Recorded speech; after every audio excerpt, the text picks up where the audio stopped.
Raghunathan sir, அதாவது MSME பற்றி நிறைய வருத்தப்பட்டு பேசுவீங்க. பட் ஆனால் இந்த பட்ஜெட்டில் அந்த வருத்தங்களை எல்லாம் போக்குகிற அளவிற்கான அறிவிப்புகள் எதுவும் இருக்கிறதா? இப்போ வருத்தத்துல இருந்து கவலைக்கு போயிட்டேன். ஐயோ,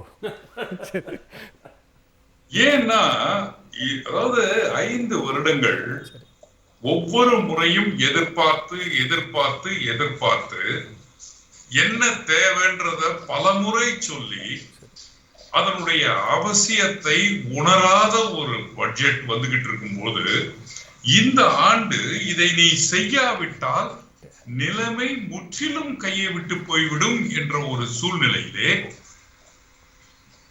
இதுவரை இவர்கள் செய்தது 2 தான். ஒன்று தங்களது வருமானத்தை பெருக்கும் வழிமுறைகள், இரண்டாவது கார்ப்பரேட் நிறுவனங்களின் லாபத்தை பெருக்கக்கூடிய வழிமுறைகள். அதனுடைய பலன்தான் போன ஆண்டு தனிநபர் வருமான வரி கார்ப்பரேட்டினுடைய வரியை விட அதிகமானது. இவர்களது வருமானம் எதிர்பார்த்ததை விட அதிகமானது. 2 லட்சம் கோடி ஜிஎஸ்டி மாதம் வரக்கூடிய அளவுக்கு உயர்ந்தது. 5 லட்சம் கோடி பப்ளிக் செக்டர் அண்டர்டேக்கிங் வரலாறு காணாத லாபத்தை சம்பாதித்து அதை விற்றுவிடணும் என்று முயற்சி செய்தார்கள், முடியவில்லை.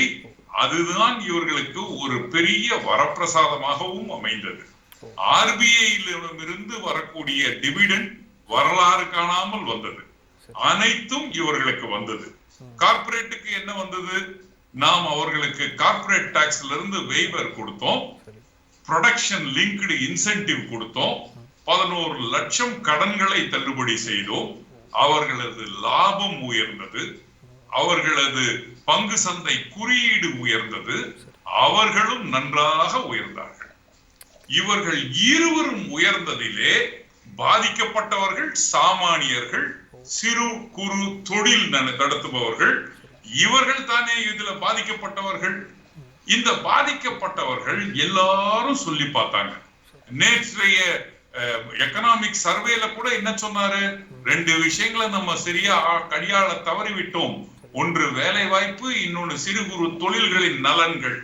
இந்த முறை அதில் கவனம் அதிகம் இருக்கும். நாங்க அப்ப இன்னைக்கு காலையில பட்ஜெட் ஆரம்பிக்கும் பொழுது இதை கோட் பண்ணி மாண்புமிகு நிதியமைச்சர், இந்த முறை எங்களது கவனம் வேலை வாய்ப்பை உருவாக்குவதிலுமே சிறு குறு தொழில்களின் நலனில் தான் இருக்கும் என்ற போது கொஞ்சம் அப்படி நிமிர்ந்து உட்கார்ந்து, ஆகா இந்த வாட்டி நல்ல விஷயம் வரப்போகுது அப்படின்னு போக போக போக போக என்ன இது மறுபடியும் பசுத்தோல் பூர்த்திய புலி மாதிரி எம்எஸ்எம்இ என்ற போர்வையிலே கார்ப்பரேட்டுக்கு கொடுக்கும் வரப்பிரசாதமாக இருக்கிறதே.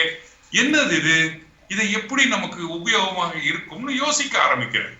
இப்ப வேலை வாய்ப்பை பற்றி பேசலாம் சரவணன். நம்ம ஆண்டிற்கு 80 லட்சம் புது பட்டதாரிகள் வேலை தேடி வருகிறார்கள் என்று நேற்று அவர் சொன்னார். அவர் சொன்ன பொழுது எக்ஸ்போர்ட்ஸ் எல்லாம் என்ன சொன்னாங்க? அது 2 கோடியில இருந்து 2.5 கோடி இருக்கும்னாங்க. இருந்தாலும் நம்ம 80னே எடுத்துக்குவோம். அடுத்த 5 ஆண்டுகளிலே கிட்டத்தட்ட 4 கோடி பேருக்கு வேலை வாய்ப்புகளை உருவாக்கணும். ஏற்கனவே வேலை இழந்தவர்களுக்கு வேலை வாய்ப்புகளை உருவாக்கணும். ஏற்கனவே சம்பளம் குறைந்து வாங்குபவர்களுக்கு வாழ்வாதாரத்தை பெருக்கணும். இந்த சூழ்நிலையிலே இதுக்கு தீர்வு காணக்கூடியது இன்ஃபார்மல் எம்ப்ளாய்மெண்ட் செக்டர் தான். கார்ப்பரேட் நிறுவனங்கள் எவ்வளவு முதலீடுகளை செய்தாலும் வேலை வாய்ப்புகளை பெருக்குவதற்கு வாய்ப்பில்லை. 1000 கோடி முதலீட்டிலே தொடங்கப்படும் ஒரு கார்ப்பரேட் நிறுவனம் கொடுக்கும் வேலையை 100 கோடியிலே 1000 தொழிற்சாலைகள் சிறு குறு முதலாளிகள் கொடுத்து விடுவார்கள். இதுதானே உண்மை. அப்போ அவர்களுக்கு இப்ப இது காப்பாத்திடுவாங்க, சுவர் இருந்தால் தானே சித்திரம் எழுத முடியும் நினைச்சா அந்த வேலை வாய்ப்புக்கு இவர்கள் 3 ஸ்கீம் கொடுக்கறாங்க. ஒன்று ப்ரொடக்ஷன் லிங்க்டு ஸ்கீம் மாதிரி, இப்போ எம்ப்ளாய்மெண்ட் லிங்க்டு இன்சென்டிவ். யாருக்கு போகுது? கார்ப்பரேட்டுக்கு போகுது. ஏன் கார்ப்பரேட்டுக்கு போகுது? ப்ராவிடன்ட் ஃபண்டினுடைய பங்கை நாங்க கொடுக்கறோம்ன்றாங்க. ப்ராவிடன்ட் ஃபண்ட் யாரு கட்டுவாங்க? 20 பேருக்கு இருக்கக்கூடிய மேல இருக்கக்கூடிய தொழில் நிறுவனங்கள்.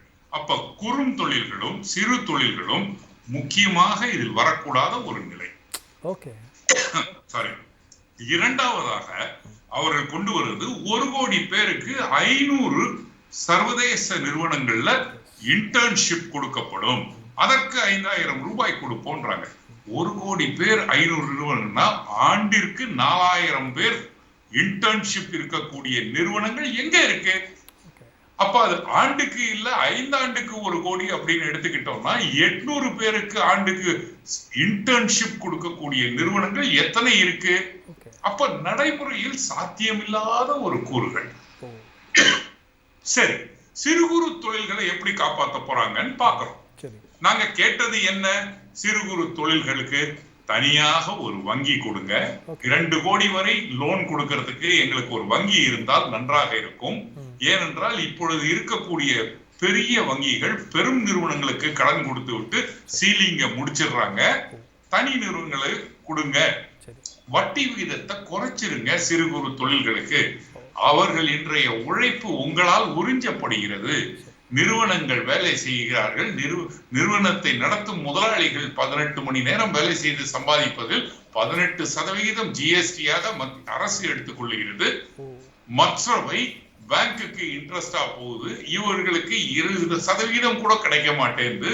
கிடைக்கக்கூடிய ரூபாயும் கார்பரேட் நிறுவனங்கள் ரா மெட்டீரியல் பிரைஸை ஏற்றி நஷ்டத்துல தள்ளுது. அப்போ இந்த ரா மெட்டீரியலை சப்ளை பண்றதுக்காக ஒரு ரேஷன் ஷாப்பை கொடுங்க. ஃபேர் பிரைஸ்ல மெட்டீரியலை சிறு குறு தொழில்களுக்கு கொடுங்க. எக்ஸ்போர்ட் மார்க்கெட் ரொம்ப டல்லா இருக்கு. உள்நாட்டுல விற்பனையை அதிகப்படுத்தணும். நாங்க அப்படி அதிகப்படுத்தினாதான் ப்ரொடக்ஷன் இன்க்ரீஸ் ஆகும். ப்ரொடக்ஷன் இன்க்ரீஸ் ஆனாதான் வேலை வாய்ப்பு பெருகும்.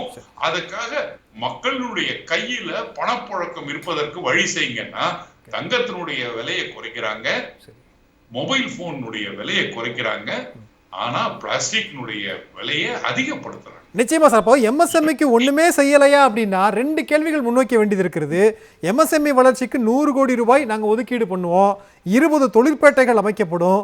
தொழில் நிறுவனங்கள் அப்படிங்கிறதுக்காக புதிய தீர்ப்பாயம் நாங்கள் அமைப்போம் அப்படின்ற மாதிரி சொல்றாங்க. ட்ரிபியூனல் அமைப்போம் அப்படிங்கிற விஷயங்களும் சொல்றாங்க. இப்போ இதெல்லாம் எம்எஸ்எம்இக்கு சாதகமான விஷயங்கள் அப்படி நீங்க பார்க்கலையா?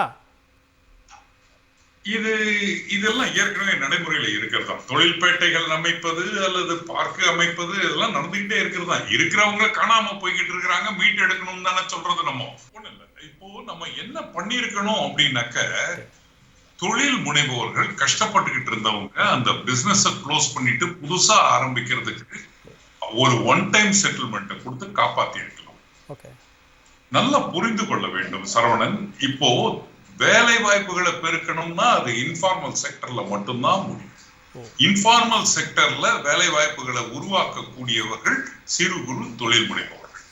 2 விஷயம் நல்ல விஷயம் இந்த பட்ஜெட்ல இருக்கு. ஒண்ணு ஏஞ்சல் டாக்ஸ வித்ட்ரா பண்றது.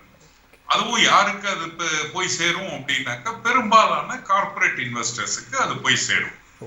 2வதாக முத்ரா லோனை 10 லட்சத்திலிருந்து 20 லட்சம் ஆக்கியது. இது 2மே பாராட்டத்தக்க அம்சங்கள். மற்றபடி சிறு குறு தொழில்களை கைதூக்கி விடுவதற்கோ அவர்களது கஷ்டத்திலே பங்கெடுத்துக் கொள்வதற்கோ அல்லது டிமாண்டை கிரியேட் பண்ணுவதற்கோ சாமானிய மக்கள் கடன் வாங்காமல் வாழ்க்கையை ஓட்டுவதற்கு உண்டான வழிமுறைகளோ இல்லை. 2047 வளர்ச்சி கண்ட பாரதம் என்று முழக்கமிடுகிறார்கள். அந்த 2047 வருவதற்கு இன்னும் 23 ஆண்டுகள் ஆகும். இன்றைய தேதியிலே 35 வயது உடைய ஒருத்தர் அந்த 2047 ரிட்டையர் ஆகக்கூடிய வயதை எட்டி விடுவார். இன்றைக்கு அவர் எப்படி வாழ்க்கையை நடத்துவது என்று திணறிக் கொண்டிருக்கும் பொழுது, கஷ்டத்தில் இருக்கும் பொழுது, நீ 35 வருடம் கழித்து 23 வருடம் கழித்து ரிட்டையர் ஆகும் பொழுது ஒரு வளர்ச்சியான பாரதத்தை தருகிறேன் என்ற வாக்குறுதியை கொடுக்கும் பொழுது சிரிப்பதா அழுவதா? யோசிச்சு பாருங்க. இன்றைக்கு பசியோட பட்னியோட இருக்கும் ஒருவருக்கு நான் இன்னும் 10 நாளை கழித்து உனக்கு கல்யாண விருந்து தருகிறேன் என்றால் அவன் தாக்கு பிடிக்க வேண்டாமா? அந்த இளைஞனுடைய வாழ்வாதாரம் என்ன ஆவது? அவனது வாழ்க்கையின் இனிமேல் தானே அவனுக்கு இருக்கு. அடுத்த 5 ஆண்டுகள் தானே அவனுக்கு முக்கியமான ஒரு காலகட்டங்கள். அப்போ நம்ம இதெல்லாம் யோசிக்கணுமோ? இந்த பட்ஜெட் விட்டுட்டோமோ? இப்ப இல்லை என்றால் எப்பொழுது நம்மளால் பண்ண முடியும் அப்படின்ற ஒரு கேள்வி வருது இல்ல? நிச்சயமா சார். நீங்க ஆரம்பத்துல சொன்னீங்க வருத்தத்துல இருந்து நான் கவலைக்கு போயிட்டேன் அப்படின்னு. ஏன் அவர் அப்படி சொன்னாருன்னு நான் யோசிச்சேன். உங்களுடைய பதில இருந்து அந்த கவலையை எங்களால் உணர முடிகிறது.